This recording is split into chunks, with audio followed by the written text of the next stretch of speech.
Her mother wrote a very touching and moving letter to her bosses after Anna's death, in which she said, and I'm quoting her mother, "The workload, the new environment, and the long hours took a toll on Anna physically, emotionally, and mentally. She began experiencing anxiety, sleeplessness, and stress soon after joining, but she kept pushing herself, believing that hard work and perseverance were the keys to success." The latest data from the International Labour Organization, or ILO, showed that India was second among countries that have the highest percentage of people working long hours. The survey found that more than 51% of Indian employees work more than 49 hours per week. So if you calculate that, that is nearly 10 hours daily in a 5-day work week, instead of the norm of 8 hours a day. Right? In earlier times, I think your boss would have been older than you. Right. And you would go with that. It's not always the case now. The youngsters are moving ahead. You might have bosses. You are working with teams who are younger than you or older than you are. You have to just deal with all of that. Businesses today are operating in an extremely volatile and uncertain situation. Right. The business plans that a company does and the workload that they plan, and hence manpower planning happens. But because of these uncertainties and the peaks and drops are so many. You stress. That's good stress, and you need that stress. Right. Without good stress, you probably wouldn't work or you wouldn't give your best. But how will you recognize that this person has reached the point where they can't take any more? There's a stress curve, and beyond a point, functionality is going to go down, and then there's a breakdown. Nothing but the truth. Hello, I'm Raj Chengappa of India Today and your host for Nothing But the Truth. Every week, we will deal with key issues of concern and bring you perspectives and clarity as to why these matter to you without holding back on the truth.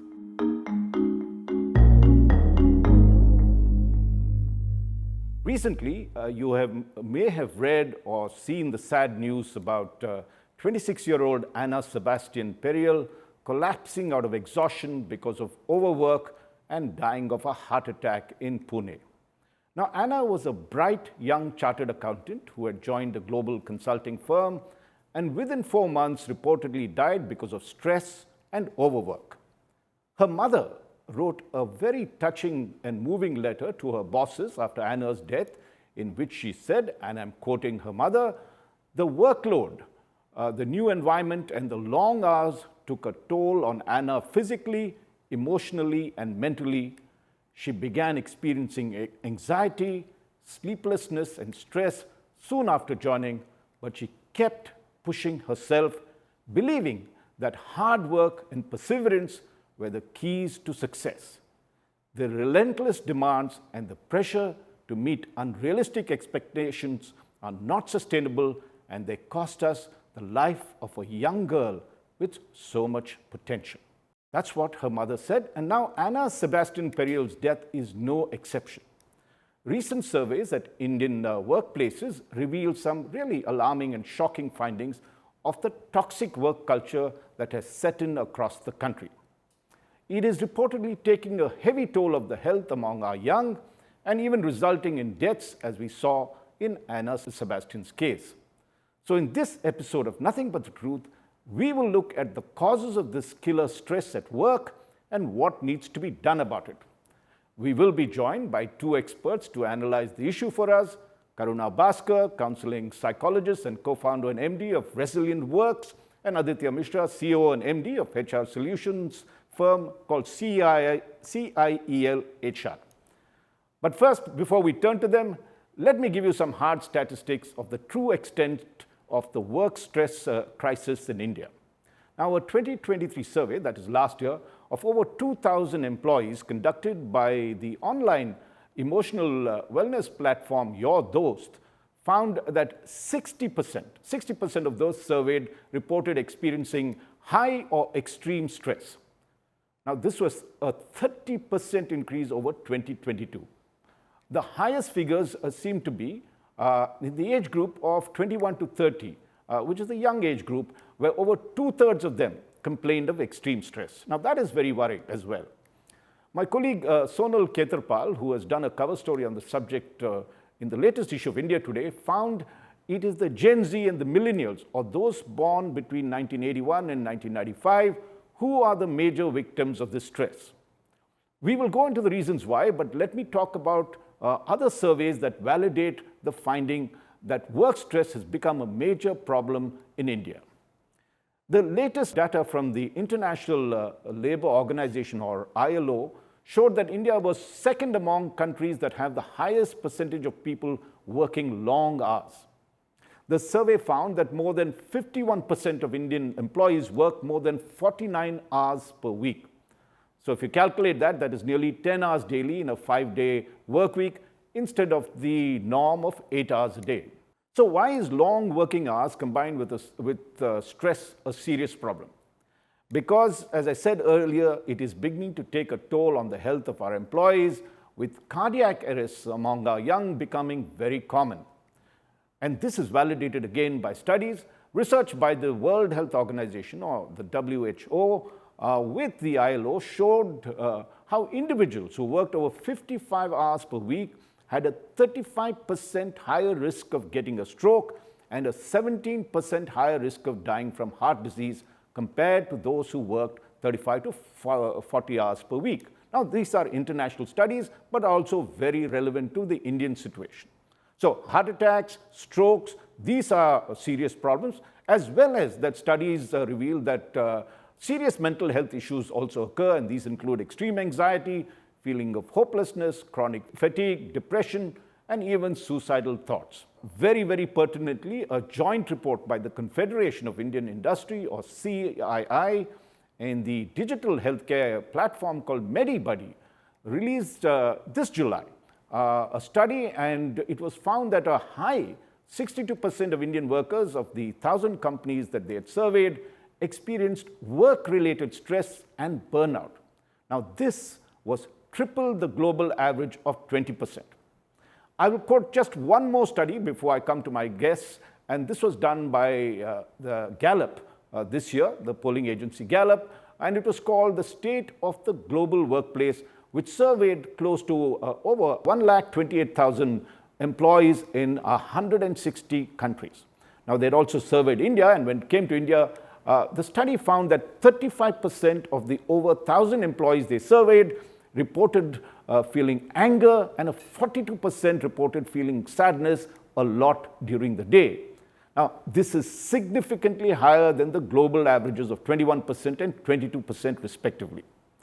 So, to understand why stress has become really such a serious problem at the Indian workplace, let me at this stage bring in Karuna Bhaskar, a counseling psychologist and founder of and managing director of ResileinceWorks, and Aditya Mishra, CEO and managing director of HR solutions firm CIEL HR. Karuna and Aditya, welcome to Nothing But the Truth.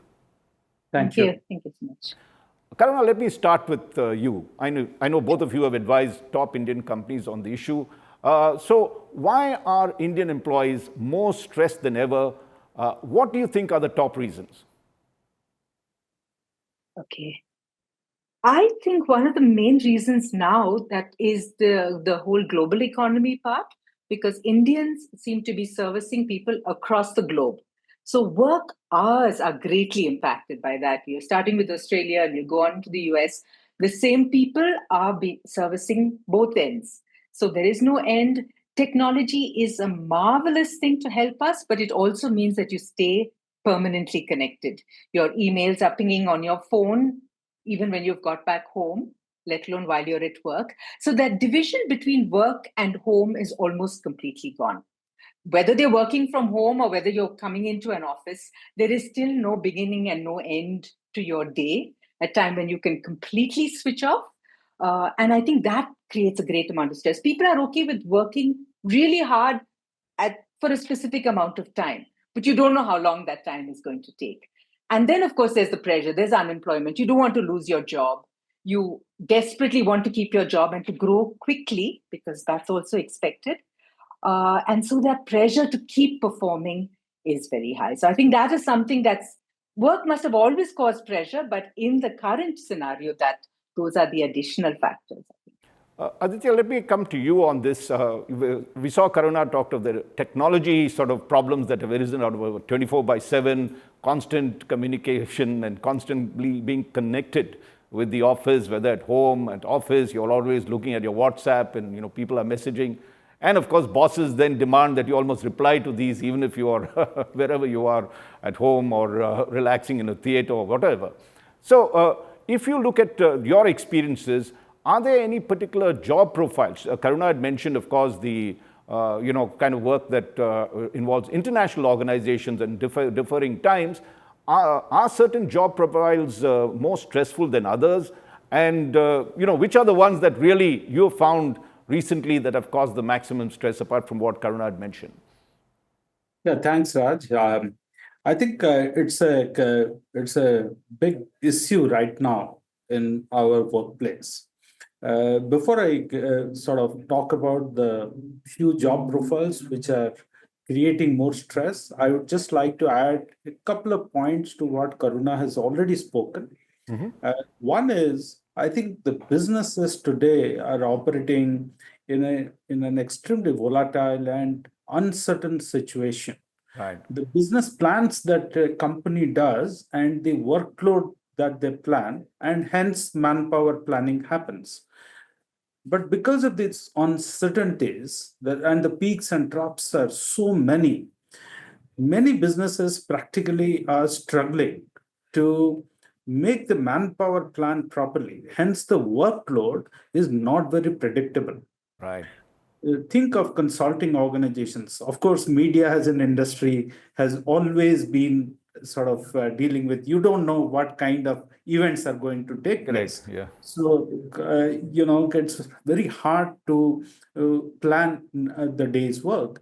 Or think of even a government of the state government job like a police. You don't know what kind of law and order situation is going to happen. There are many times people really struggle. Right. So it is not only in private sector. So that's one point about the workload planning. The second point I would like to add is we are today living in a hyper competitive world. Whether it is a private business, listed company, unlisted company, or a public company, there is so much of competition amongst businesses. Every business is trying to get more done with less. Right. And hence, there is a push continuously that I know that there are, let's say, 80 people required, but I have 75. So just keep doing with 75. There must be some corner of inefficiency. The boss says that push it out, push it out. So, there is a hyper competitive scenario that businesses are struggling with. So these are two additional factors that I would like to just add to the point that Karuna made. Now, coming back to the question about which job profiles, I have already given a couple of examples, but to be specific, what we have noticed in our recruitment business, we keep recruiting for so many industry sectors, different kind of roles at different levels. The stress comes due to uncertainty, unpredictability. So people who are in the front office, that means they are dealing with customers and external world. Right. Even a supply chain job, which is dealing with partner ecosystem, where your control over those external factors is limited. That is the time the stress keeps on coming. Though we are all, rightly you said, we are living in a connected world. Customers and we are connected, suppliers and we are connected. Yet, why does it create pressure? Because all of us are living in a time where they themselves are also uncertain.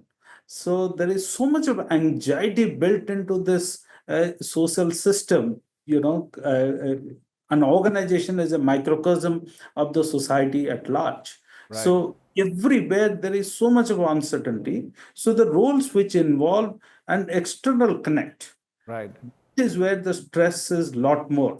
If I'm a salesman in a retail shop, naturally my stress levels is much lesser compared to somebody who's in a, let's say, investment banking job, or in a law firm advising a company which is going for its, let's say, listing, IPO and all that. There are so many uncertainties I'm dealing with. So these are kind of jobs. I'm going to come back to you, Aditya. Let me bring in Karuna at this stage. And there was a generation, maybe my generation, your generation as well, that always worked hard. So working hard per se is not the problem. And we felt that many times a person performs best when they feel, let's say, challenged, and if you don't have that, no stress at all can lead to unmotivated and bored employees. And, so there is this huge debate, how much stress versus what you do. So when does really hard work become an issue in your mind? And you were mentioning earlier about, some of the stresses that this 24/7 is there. Let us move it to, say, a generation issue. Is the younger generation handling stress more differently from the earlier generation that's there? And if so, why? Okay, thanks. That's lots of different points. Okay, let me talk about the generations. As you were speaking of that, it just brought me to another point, which is the whole multi-generational workforce we have now. Right. In earlier times, I think your boss would have been older than you. Right. And you would go with that. It's not always the case now. The youngsters are moving ahead. You might have bosses. You are working with teams who are younger than you or older than you are. You have to just deal with all of that. Right.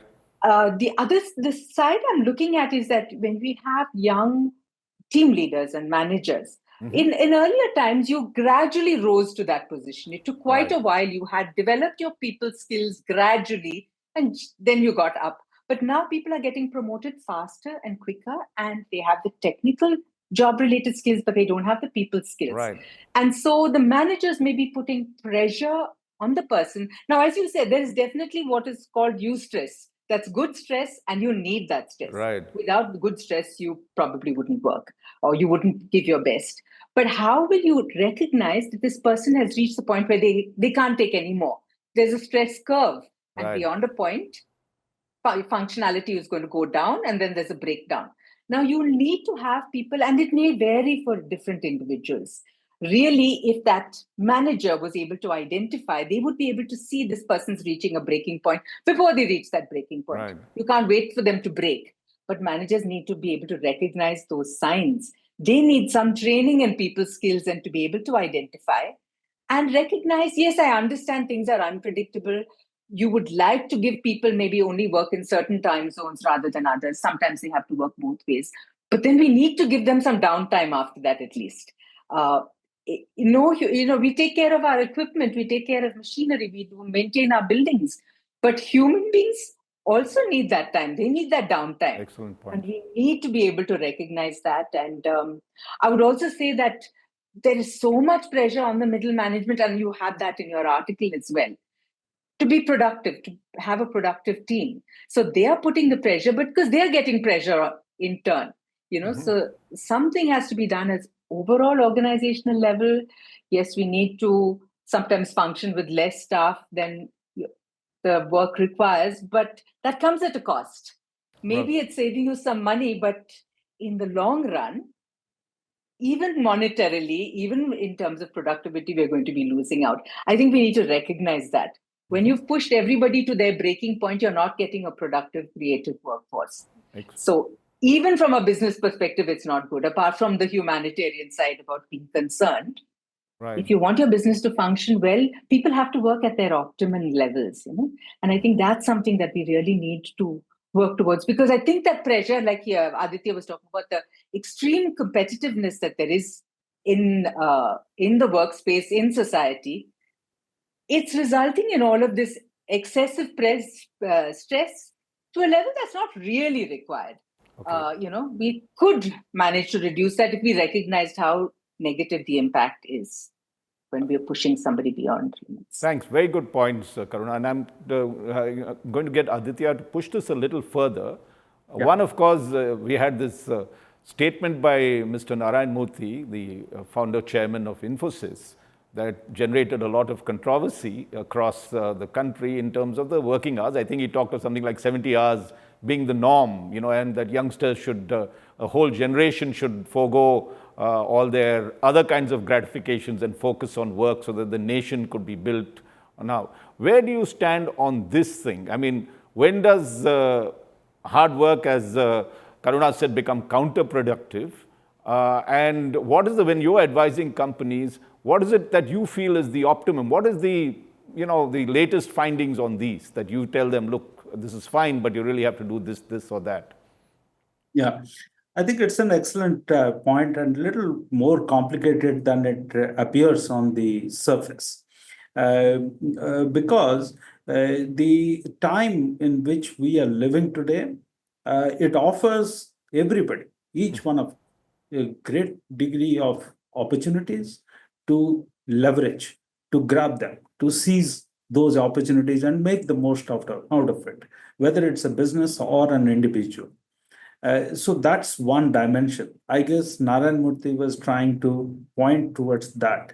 But that may be appealing to Mr. Murthy, or maybe the passionate nation builders who think that it needs to be built that way. There is no replacement to hard work. I completely agree. But whether it is 70 hours or 45 hours, I personally feel, and we keep advising organizations, that we cannot impose this upon people. If I have wholeheartedly accepted this, then you don't have to, you as in the employer doesn't have to come and say that, hey, you need to work for 70 hours. The moment anybody comes and imposes it, we tend to oppose it. But if I create an environment, such an environment that I don't complain, like for example, our mothers or the women folk who are at home, Right. who taking care of the house, how many hours a week really they work? I'm Correct. sure they work for 70 hours a week. But do they really complain for having having put in those efforts? They don't, because what they get in return, they get financially, I think, zero. But what they get in return, the ecosystem makes it so appealing, so compelling for them. Right. They have no complaints. So the point is, can an organization make it so very attractive? The place stress-free in such a way. At home, I think our mother or the other people who are taking care of the home, it may be a lady, maybe a man, doesn't matter, whosoever is taking care of it, if we create that environment of so much of friction all the time, it's not going to work. So an organization today is possibly becoming a lot of frictional aspects. Karuna has already pointed out 2, 3 friction points. I will add to that by pointing 1 or 2 more. So one friction point today is she talked about multi-generational workforce and acceptance of a boss who's of a different age group. But look at the socio-economic situation in which today all of us live. One is our families have become nuclear. Right. The listening posts have vanished from our lives. Right.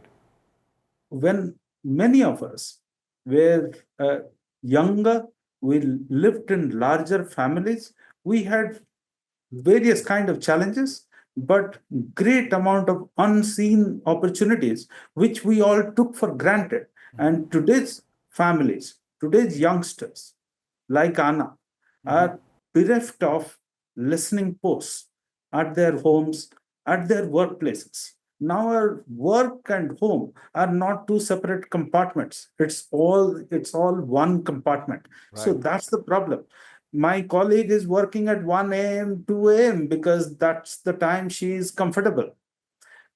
But it creates work for me because by the time I get up morning at 5:30, I see mails there, and I feel I'm so committed and connected to my work. I Right. feel the urge of responding. So that creates work for me. Then there is something else I'm not attending to. It creates stress. Right. So I think this listening post is a big issue today. The organizations who are able to create this, not only by the the EAP, employee assistance programs, Right. but also to make it part of the culture in the organization, where it is people have a sense of camaraderie, Right. that they are able to really open their heart out, Right. and there is somebody who's reaching out. So this is one point I would just like to add to. Of course, Karuna is an expert. I am in the HR side of it, but I thought I'll just Right. kind of add just a bit. Now, Karuna, let's come to some of the working conditions that have radically changed. COVID was one of them. When we, got used to working from remote stations, working from home, the office and the home seamlessly seemed to merge on it. And now we've got this whole business of hybrid and working environments that have emerged across it. How much of this, and especially in this hybrid, workers are often unseen, unheard, and they don't have, as he was saying, listening posts also, or people that they could refer to. How damaging is that, and what is the change? I mean, this is a reality. You can't. A lot of people actually quite like the fact that they now have, they can work from wherever that is there, as compared to the confined halls of an office or a cabin. So, what is the, from your experience, how do we get them? That's okay, but how do we prevent them from getting into stress, to breakdowns, and monitor them also to ensure that we are able to cut them off before they actually go deeper into trouble? Thanks. That's really good. As Aditya was talking, I was thinking of a recent HBR article that came out just this month on loneliness at work. Right. And they were saying that people are not feeling connected. And one of the very interesting points they had was that it's not necessarily because they're remote workers that they're feeling lonely. You can be in office and be lonely as well. And the things that helped people feel less lonely were relatively small things. Even if you're working remotely, having a little time for chit chat about something other than work, so that you just get that feeling that somebody else has got your back, that somebody else cares about you as a person. And that needs to be created, whether you're in the office or whether you're not. The teams do need to have that creation, because as Aditya was saying, people are in nuclear families. Sometimes they're single. They're not even got a nuclear family here. They're staying in a paying guest or something. The company becomes your family.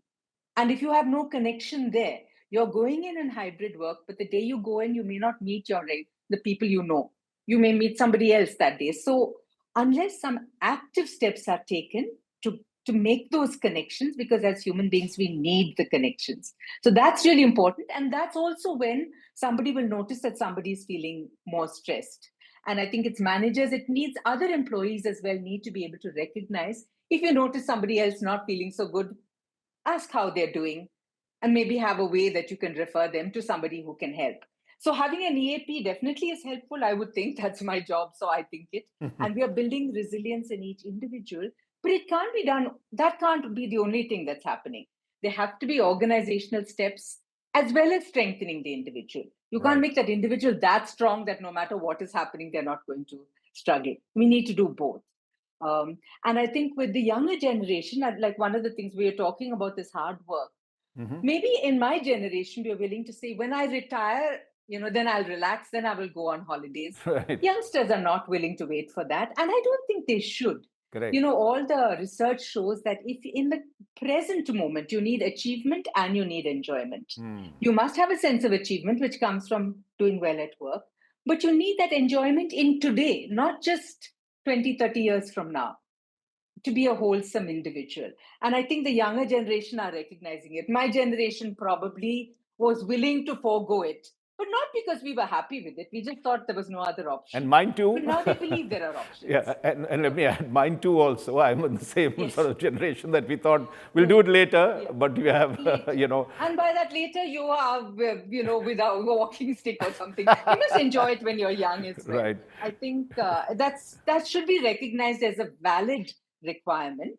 And then they will also give up their best. When you recognize what they think is important, then you can also ask them to give up their best. We're not telling them they must relax all the time. We're not making the company into a spa. It has to be productive.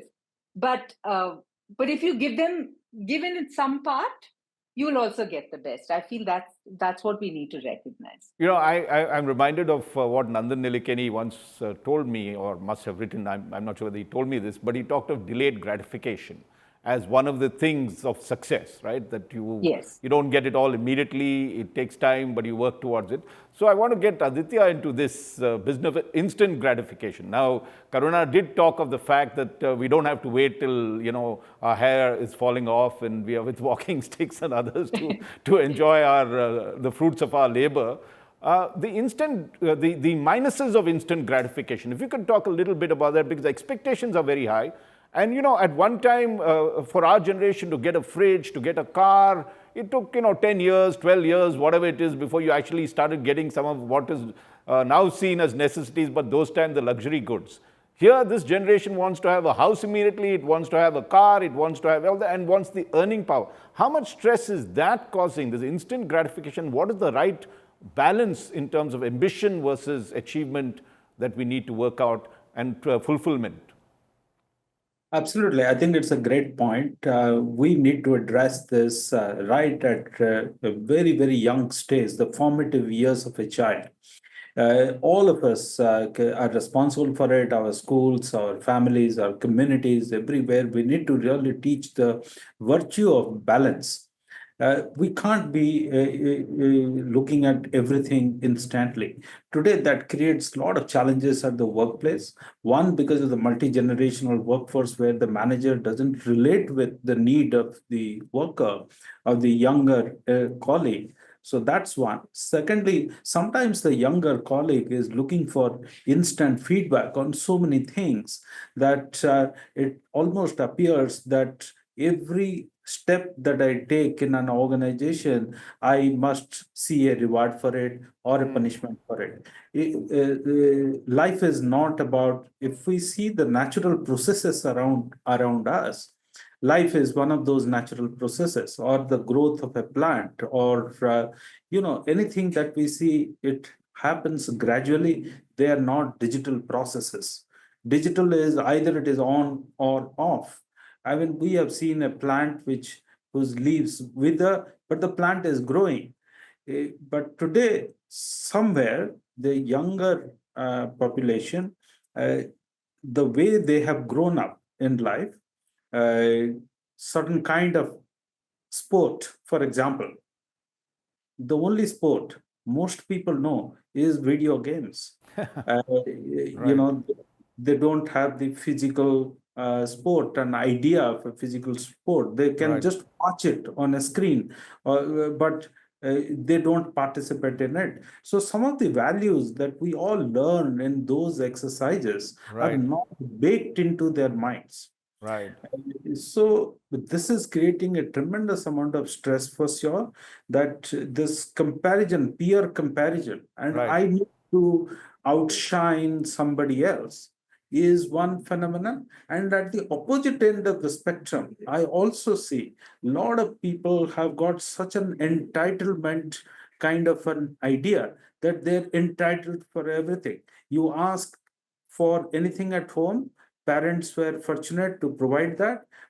They expect the same to happen in an organization, but an organizational processes are a lot more complex. We need to kind of understand this. So I'm not saying that we have to go for 70-hour work week or we have to delay gratification forever, but there has to be a balance. I cannot say that I sent an email, I want feedback immediately. Was my email fine? I mean, wait for a second. I Great. mean, the idea is not the task. The idea is there is an outcome.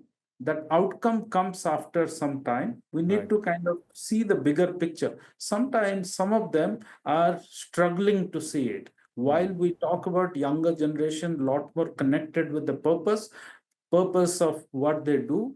That is good and it is true. However, the purpose is very, very high up in the hierarchy. There are every day you don't see realization of purpose at work. So not all professions can, have that thing help you realize that yes, I am achieving my purpose. Right. Uh, It doesn't happen. It takes some time. So the purpose gets broken down to smaller goals, and some of those goals take 3 months, 1 month, 9 months, 12 months. So we need to have patience. So all that I'm trying to say is balance is a great virtue, and people need to understand this. Organizations, we have to teach our people, and schools have to teach, families have to teach, communities have to teach. Of course, media plays a big role. So all of us need to really play that. Good points, Aditya. And I'm coming to Karuna on this, but Karuna, I just wanted to, there's this book that social psychologist Jonathan Haidt, I think that's how you pronounce it, and that book was called The Anxious Generation, and talked of a phone-based childhood, what Aditya was referred to, instead of what we had as a play-based childhood. And this, he says, has disrupted the development pathways of the younger generation, and in some senses affected their ability to take risks, overcome fears, manage challenges, and form deep relationships. I mean, that's his postulation. Now, Karuna, you also are a psychologist, counseling as well as possibly clinical, I don't know, counseling psychologist. Counseling psychologist. Yeah. If you take a look at, one is the fundamental issue of why stress is harmful to us both physically and mentally. What is the reason why we actually, when we should be thriving on stress in some senses, in some situations, what does it impact us? I quoted some statistics earlier about the kind of problems they cause, strokes and heart diseases. Why does this happen? What is the medical reason behind this particular issue? That quickly, if you can say it, I know not a long sort of this thing. And what are the signs we can see of that, so that we know that person is going into stress and we need to intervene? These are the 2 points. Okay. So medically, because stress affects your hormones, and those in turn affect both your body as well as your mind.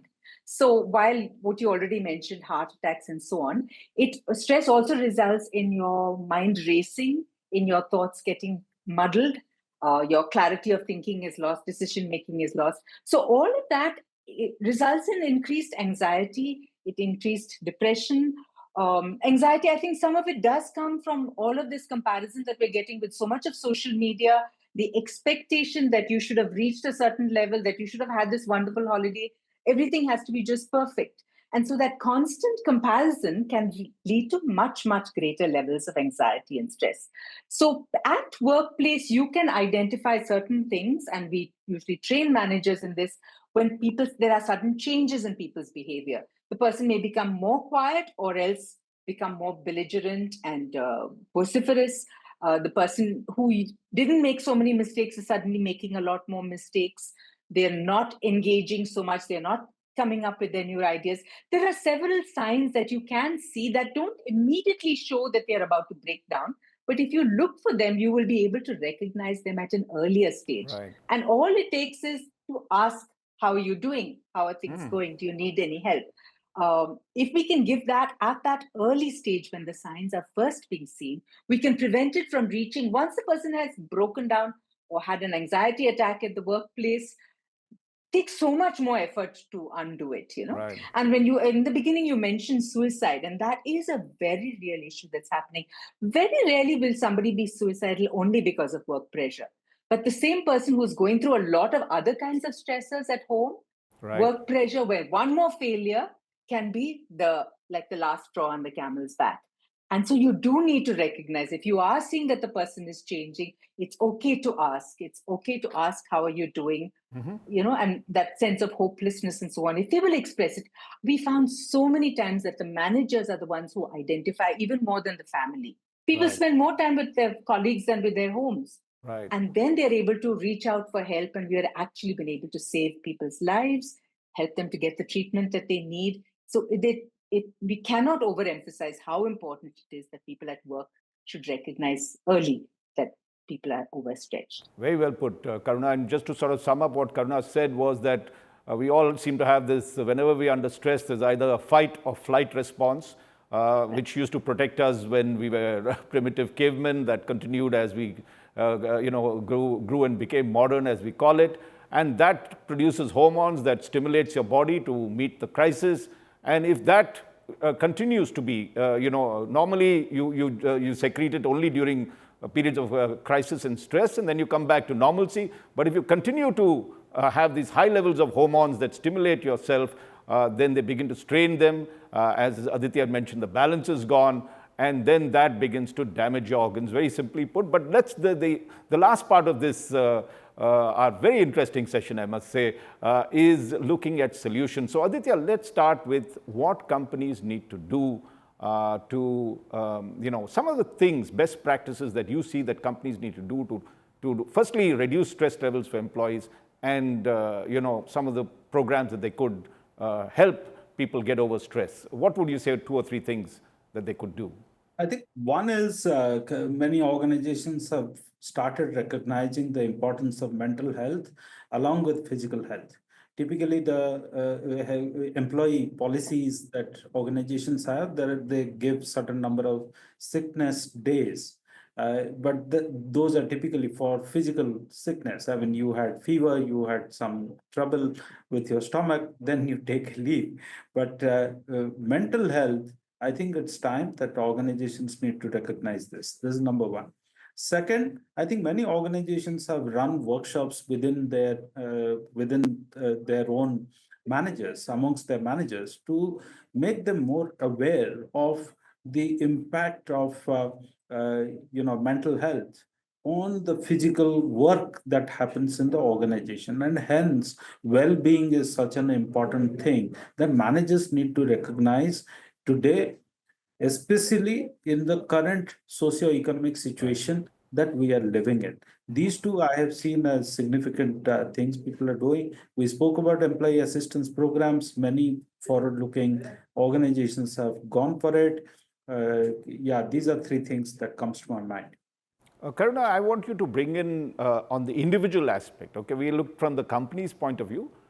All of us experience burnouts at some time. All of us feel the stress of work. It's not like, this is an exception. It's the rule for all of us, right? Yeah. There's always monsoons that come into our life and, downpours that happen, periods of depression. How do you, what is your advice to individuals who are facing burnout or facing stress?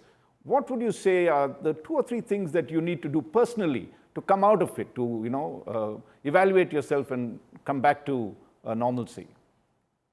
So I think the first is to acknowledge that you are stressed, that things are getting... So for a lot of us, it seems like a sign of weakness. I ought to be able to manage. Right.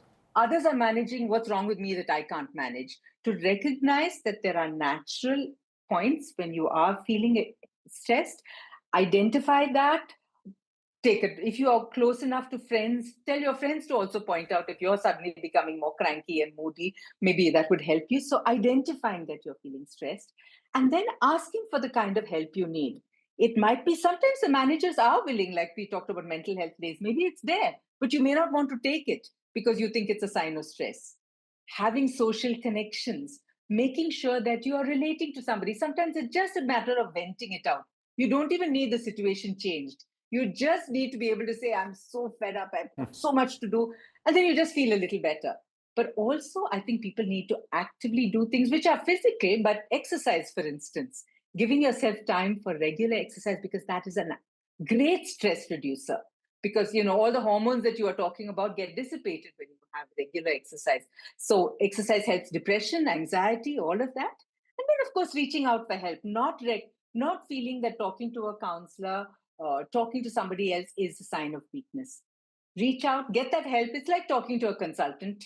Get the help you need and keep moving. But having social connections, not neglecting that, your family, your free time, taking the breaks, don't hold on to all of your leave. Take your leave, go and enjoy yourself to some extent. It doesn't have to be expensive.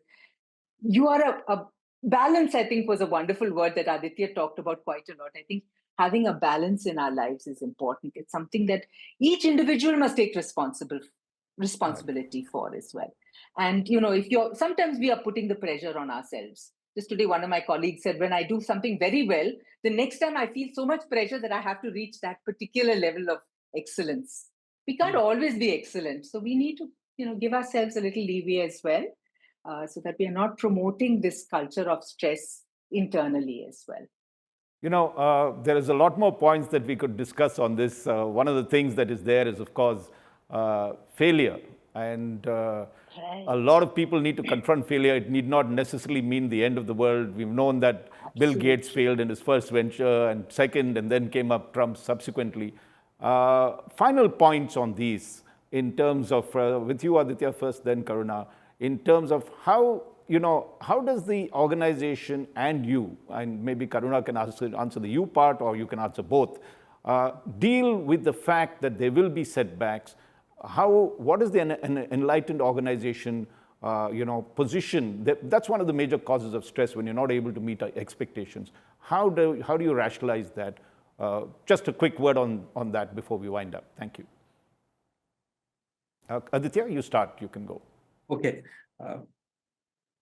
So I think it's about, again, acknowledging the fact that expectations create stress in one's mind. That itself is not there in many of our minds. And to what extent I can take this realism and unrealism, that is not a very black and white, not a very, it's a little bit of a line on the sand. It can be moved here and there, but all of us need to understand what's my tolerance zone, how much I can push myself. Is it worthwhile doing it? That finding the purpose, at some point in time, we need to do how much more I should do, how much money is enough, how much of promotion is enough. Things like this. This question needs to be asked to us, and we ourselves have to ask, and then make those changes in our lives. I think that's very important. Karuna, what advice would you give a young or even a middle level, old, whoever it is, advice in terms of how to handle stress? What would be the big thing that you would say? I think one of the things would be that to recognize that you can't be perfect. Perfectionism is not a goal. Progress is. Progress towards improving. So failure, I think fear of failure is built very strongly into us in our culture from school days onwards. You must do really well. Right. But recognize that from everything, whether you do well or not, you can learn something and you can grow. And it's okay if you didn't do it perfectly. I think we need, as individuals, to recognize that, and leaders, managers, they need to recognize that when somebody under them makes a mistake, that they can learn from that and they move on. So encourage them to do that. And for all of us, I think to acknowledge our successes as well as our failures, not to focus only on one side or the other. And that there is more to life. Work is a very important part of our life, but there is a whole lot of life as well. And each of those will give us a buffer against problems in the other role. All of our roles matter. We need to invest in all of them. I think that would be. Very well put. Thank you so much, Karuna, Bhaskar and Aditya Mishra, for your very lucid and insightful analysis. It will go a long way in helping people. Thank you so much for being on Nothing But the Truth. Pleasure. Thank you. Thank you very much. Thank you for having us. I thought you could have. And let me end by giving you why employee well-being is so vital to the nation. I will quote a 2022 survey by Deloitte, which was titled Mental Health and Well-being in the Workplace. And it showed that Indian employers estimatedly lost around $14 billion. That's rupees 1.18 lakh crore. And this is because of absenteeism, low productivity, and attrition caused by stress and poor working atmosphere and toxic working atmosphere. Now this, for a country aiming to be the third largest economy in the world, is something that India can ill afford and calls for urgent action. For more details, you can read the cover story in the latest issue of India Today by my colleague Sonal Khetrapal. And thank you for being with me in this episode of Nothing But the Truth. I look forward to having you with me next week. Nothing But the Truth.